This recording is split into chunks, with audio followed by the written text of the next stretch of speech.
তারপরেও মানে দিনমজুর খেটে খাওয়া নিম্নবিত্ত, নিম্ন মধ্যবিত্ত এবং মধ্যবিত্ত পরিবারের মানুষগুলো হা হুতাশ করে। কেন?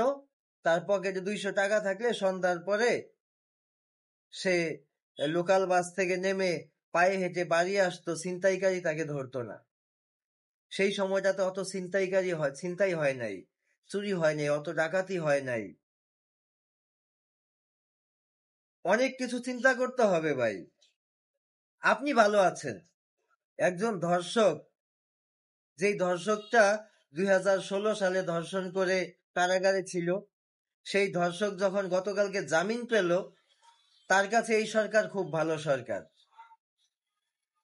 এই সরকার তার কাছে খুব ভালো সরকার। আবার যেই লোকটা এই সরকারের সময় এসে ধর্ষণ করার সুযোগ পেল, তার কাছেও এই সরকার খুব ভালো সরকার। আওয়ামী লীগের সময়টাতে সে পরাধীন ছিল, এখন সে স্বাধীন। জানি না তার এই ধর্ষণ করার প্রলোভন বা এই প্রবণতা, মানে এই চিন্তাটা কতদিন ধরে সে বুকের ভিতর লালন করেছে, যে আমি একটু স্বাধীন রাষ্ট্র পেলে আমি এই ধর্ষণ করার আমার এই মানবটা আমি পূরণ করতে পারতাম।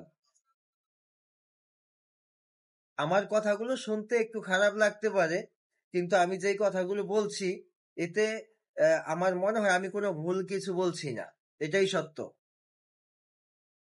রমজানের দ্রব্যমূল্য নিয়ে আমি ইতিপূর্বে আরো কয়েকটি ভিডিও করেছি। রমজানের একেবারে অতীব গুরুত্বপূর্ণ, মানে আমাদের যেটা না হলে রমজান মাস আমাদের যায় না, সেই পণ্যগুলোর নাম কি?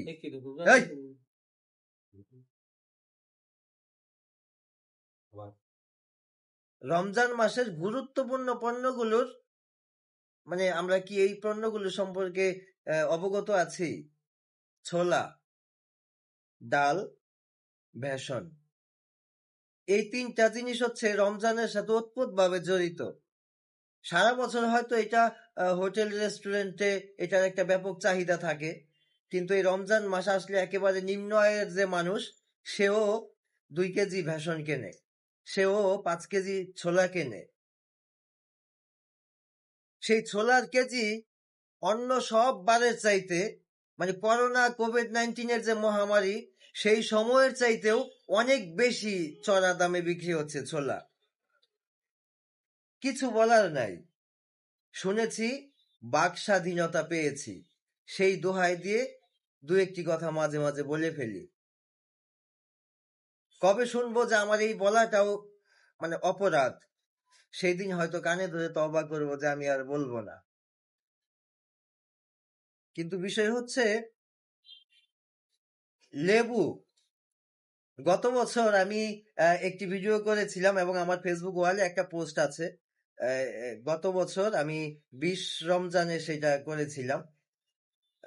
তরমুজ 800 টাকা আর বেল হচ্ছে 400 টাকা।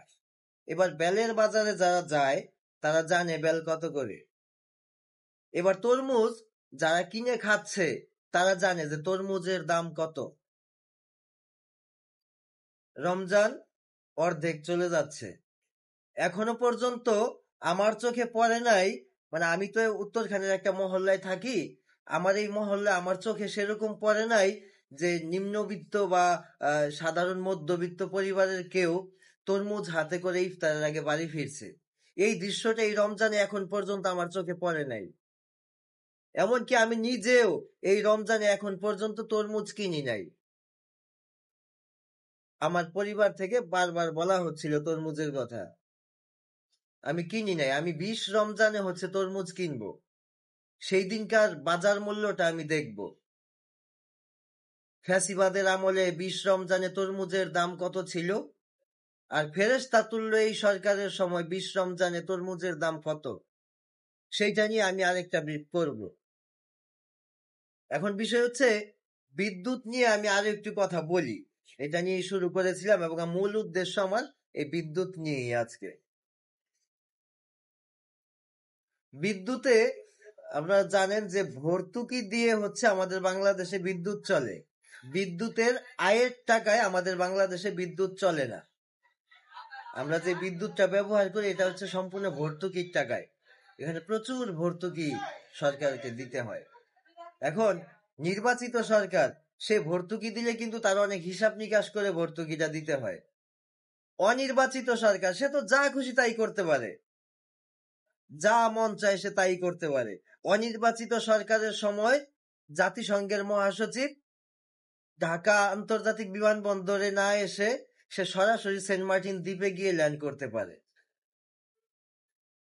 মানে এটা নিয়ে আমরা আসলে কাকে কি বলবো আর কাকে কি বোঝাবো, মানে সোশ্যাল মিডিয়া, অনলাইন প্ল্যাটফর্ম গুলোতে আমরা তো নানান মতভেদের মানুষ দেখি। মানে কোনো একটা কথা বলে আসলে বাকস্বাধীনতার দোহাই দিয়ে বলেও আসলে সেই শান্তিটা পরবর্তী সময় আর পাওয়া যায় না। সেখানে পক্ষে বিপক্ষে নানান মানুষের নানান কমেন্ট, নানান মতামত। কিছু কিছু মতামতকে আমার হুমকিও মনে হয়। এরপর আমার বলা কিন্তু থেমে নেই। আমি জানি আমার এই ভিডিওটা হাজার হাজার মানুষও দেখে না, লক্ষ লক্ষ মানুষ তো অনেক পরের ব্যাপার, মানে হাজার হাজার মানুষ দেখে না, কিন্তু